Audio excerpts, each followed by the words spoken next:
If you only listened to LA Mayor Karen Bass, you would think that Los Angeles was a thriving, family-friendly immigrant community. Earlier today, Bass announced that she's filing a lawsuit against the Trump administration for deploying DHS to her city. Just finished working with our city attorney to file a lawsuit because we have to stop this mess. You know, the idea of having troops go through the park and disrupt a children's summer camp or drive through the streets and just pick people off the streets. We don't know if a kidnapping is happening or what. And so our city attorney is leading the way. We're filing a lawsuit. We're calling for an injunction for this to stop.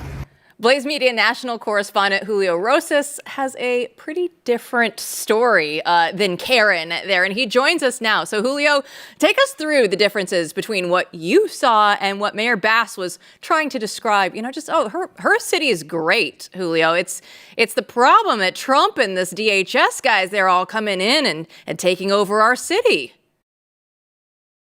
Well, again, the reason why we're in this mess is because of Democrats, and it's from the border being purposefully left open to their now attempts to politically resist and also in some cases violently resist. And so I was with the National Guard and with the DHS deployment to MacArthur Park. And if anyone who knows Los Angeles knows that MacArthur Park is not a place where there should be any children playing, because it is completely filled, not just with illegal immigrants typically, but it's also filled with drugged out homeless people. There's human waste all over the park. There's drug paraphernalia, trash. It is certainly not a place that if I had any kids, I wouldn't want my children playing there. So this idea that this sweep was done to terrorize people was just simply not true. This was done as a way to show that not only is DHS going to continue their operations in the Los Angeles area, but they have the ability to do so. And it was pretty interesting to see, because this was, by all accounts, one of the largest joint interagency task force deployments that has happened in a very long time for an operation like this. And so I was interested to see, because a lot of the locals, since the riots, have been more aware, have been posting on social media through their networks whenever they see any type of operation happening.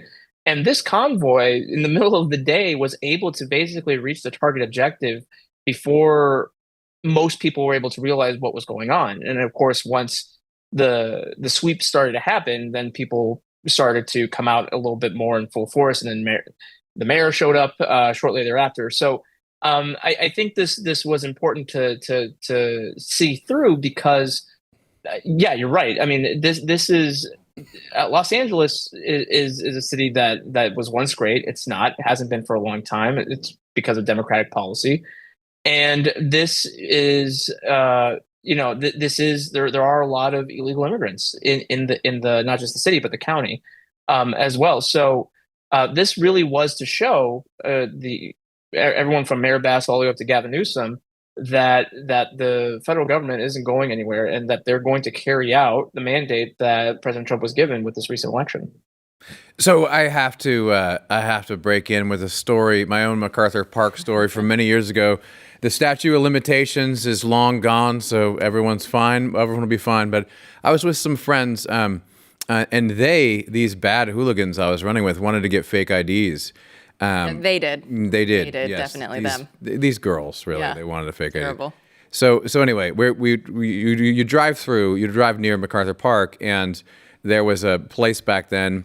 You know, they'd kind of wave you down, like, "What do you need?" And they see the white kids in the car. They knew what they were there for, and they had it set up so you really didn't have to park, or you parked, briefly right by these locations. Anyway, foolishly, myself and a friend didn't park near the location where this activity was going on. Instead, we parked like on the other side of the park. We had to walk across the park, and it took about 5 seconds before we were followed by many young gentlemen who used very offensive racial slurs against me and my friend, and we were happy to make it all the way across the park without getting mugged or being assaulted, and get the hell out of there. But I mean, the idea that this place, which has been bad for a long time, has the children there. It's like, what is she even talking about? No one in Los Angeles is going to even believe her words. But it leaves this question of, people watching, I mean, how many people watching are thinking, wait a minute, we could just send law enforcement in there and clean it up, right? I mean, I was just hearing from one of our producers. There's a long-time business that's been there for years. They have to use security to escort people in and outside the business. They're just trying to get a pastrami sandwich, Julio. That's it. That's all they're trying to do. Or jewelry in this case. I mean, the problem is that this sort of puts the lie to the whole narrative that Bass has about her entire city. Don't you think the optics are not in her favor? No, but this is all that she can do, really. Thankfully, because I mean, obviously, if it was up to her, the raids would stop and the National Guard would be sent home. But again, the whole reason why that this is necessary is because the local population completely flipped out over legal immigration enforcement operations.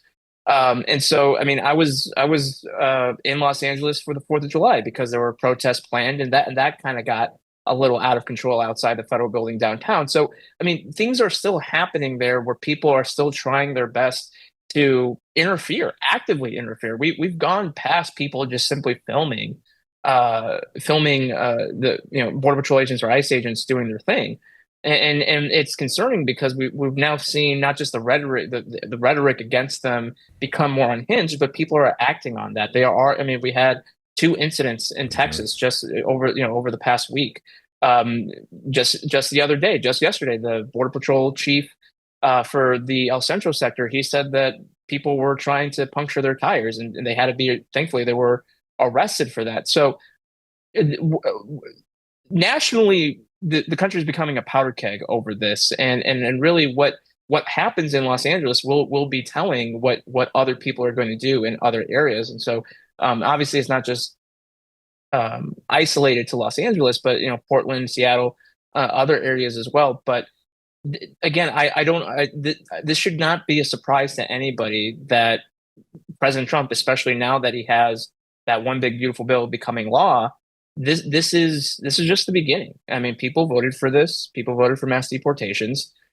They may not like the optics of it, but again, the reason why we're in this position in the first place, the reason why mass deportations became popular, is because Biden opened the border for 4 years.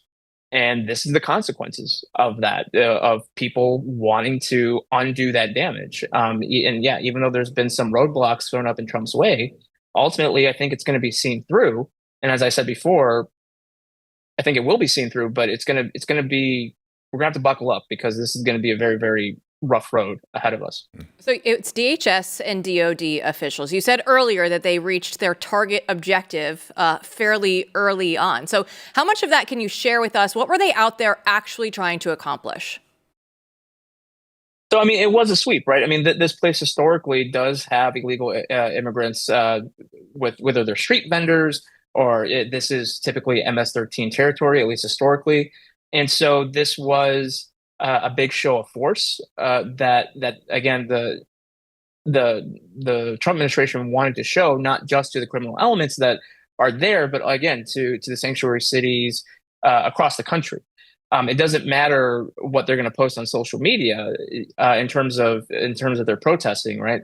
They are going to carry out the mission, and that's why it was kind of funny when Bass showed up and she demanded. Karen Bass demanded to see the manager of the operation.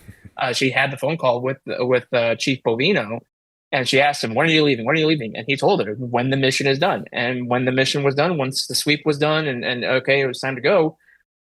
That's when the convoy left. But that doesn't mean that they're going to leave the area entirely. And operations are still happening. And even when that large task force was in MacArthur Park, there were still other congruent operations, immigration enforcement operations by Border Patrol, by ICE, by HSI that were happening in Los Angeles County, and other arrests were made that day. So it wasn't just MacArthur Park.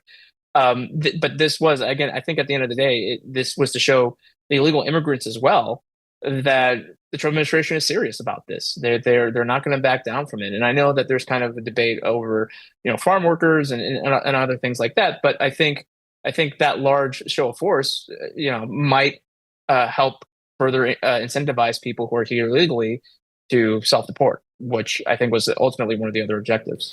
Well, I still can't believe it, but if I'm to believe my friends on the internet, the traffic, I have to see it for myself, is going down possibly on account of this. I don't know about that. I'll believe it when I see it. It seems almost too good to believe. But you see these pictures, right, of the freeway during rush hour, and there's not traffic because supposedly people are afraid to go out. But whether that's true or not, what the point that I'm interested in is whether people like Angelenos watching this, what the response will be. Because on the one hand, right, we know there's some very serious criminal elements and really terrorists who are going to oppose the federal government and, states' rights style, 1850s style, right, go after the feds.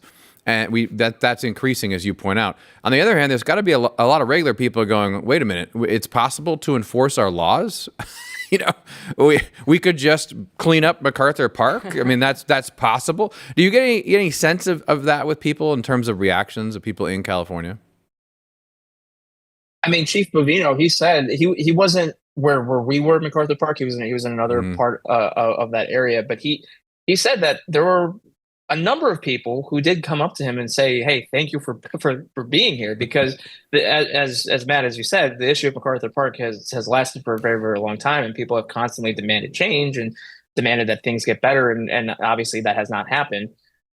So I think as much as there are people who are upset that this is happening, there were people, even responding to the video who are Angelenos who said that this was good. It is finally that there was a show of force in that particular park, just because, nothing has changed. I mean, without exaggeration, on top of one of the entrances, and they had the ledge that's at my shoulder height. There was human waste just sitting right on top of it. It wasn't even on the sidewalk. It was right. And so I don't know why people can say, well, I mean, Eric Swalwell today or yesterday said that MacArthur Park is where families have picnics, and it's this basically nice park inside of this great city. One, he doesn't even represent the area. His district is far from that. So I would be shocked if he's even been there. But this is what the Trump administration is up against, right? In terms of the information war, they unsurprisingly, Democrats are willing to just contort themselves in all these lies to try to push this narrative that this was an invasion by federal forces. But no, I think, people can see, things can get better if we do certain things. And of course, Los Angeles, I mean, even downtown, I've been in downtown a lot recently. It looks like a third world country. There's graffiti, there's trash, there's closed up businesses everywhere. I don't know how people are able to make a living, because it's just not what you would think a world-class city would look like in the United States in a first world country. So I think that, maybe, that's not to say California's going to flip red, but I think once people kind of see after 2-3 years of this and kind of clearing out the illegal immigrant population, that people will see increases of standards of living that they probably wouldn't have thought of, like, for example, traffic. I will say, there, as someone who's visited Los Angeles frequently since 2018, I think I haven't seen that, little traffic during the day in a very long time. Probably not since COVID, not since the beginning of COVID in 2020. So that was pretty interesting. I would say that whole traffic thing, it is true to a certain extent. Obviously during rush hour it's a little bit more, but from the valley all the way down to let's say Long Beach, instead of it taking 2 hours, it's starting to take maybe an hour and a half or an hour and 20 minutes. Which, I mean, that is a big deal, especially if you commute long distances every day. A win is a win, and we're going to take it. But Julio, you paint such a lovely picture. I'll say better you than me. And at least if we don't have all the riots for you, we can go through and have some mass deportations to keep you busy. Great stuff. Thanks so much, Julio. Thanks.